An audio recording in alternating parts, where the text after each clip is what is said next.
Fully miss যাবে, আমার class miss যাবে না ইনশাআল্লাহ। প্রশ্নটা হচ্ছে আপনার এমসিকিউগুলো আমার একটু খারাপ হয়েছে, তবে সৃজনশীলগুলো অনেক ভালো হয়েছে। আই গেস সবারই ভালো হয়েছে আমাদের ক্লাসে, মানে আমার সেই ব্লকটা ধরার মধ্যে সবারই ভালো হয়েছে। হলের পরিবেশ খুবই ভালো ছিল, মানে টিচাররা খুবই হেল্পফুল ছিল, আর গার্ড আপনার বলেন মোটামুটি ভালোই ছিল। মানে একটা স্ট্যান্ডার্ড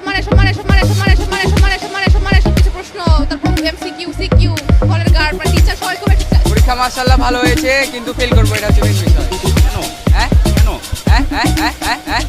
মোটামুটি ধরেন 90 মার্কের অ্যান্সার দিয়েছি, কিন্তু কোনটা ঠিক সেটা আমার বলতে ছেলে পারবো না। আমার সাপোর্টের জন্য সে মার বাড়ি যেতে চায় না, সে আমার কাছ থেকে পরীক্ষা দিবে। মা ডাকছে, মার কাছে যাবে না, আমার ছেলের বউকে নিয়ে আসছে। ছেলের বউকে পরীক্ষা দিতে নিয়ে আসছি, কেমন লাগছে?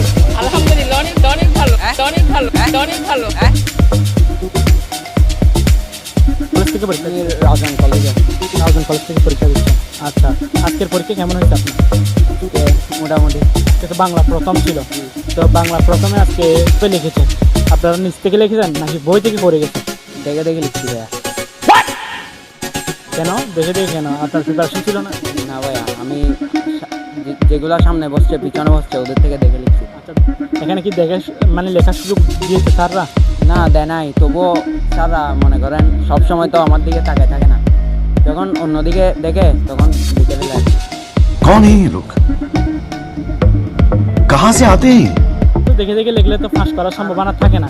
আর অনেক এমনি উদ্দীপক লিখে দিয়েছি আমি, যেগুলো পারি নাই, দেখতে পারি নাই, উদ্দীপক লিখে দিচ্ছি। शाबाश बेटा, बहुत बढ़िया। আপনার উদ্দেশ্য হচ্ছে কোনো মতো পরীক্ষাটা দেওয়া, পাস করলে আল্লাহর হস্তে, আর না করলে নাই। তো পড়ালেখা করার ইচ্ছা নেই ভালো করে?